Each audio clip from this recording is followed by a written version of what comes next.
দেখো খেতে বসেছে আমাদের সাথে, হ্যাঁ আমরা খাচ্ছিলাম। এই যে এখন এটা নেবে, এই যে আমরা এই থালাতে নিয়ে তরকারি রুটি নিয়ে বসেছি, তার এখন সব লাগবে। ঘুম নেই তোমার? কেন দেখছো? ওইদিকে রুটি রয়েছে, সেই রুটির গামলার দিকে ওর নজর। এই যে একটু দিচ্ছি, খাও। না না, খুব মজা।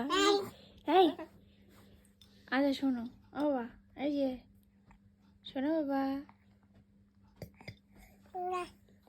কি তোর ঘুম পাই না? ইতি তো রুটি খেতেই হবে। হ্যাঁ হ্যাঁ, কি বলতে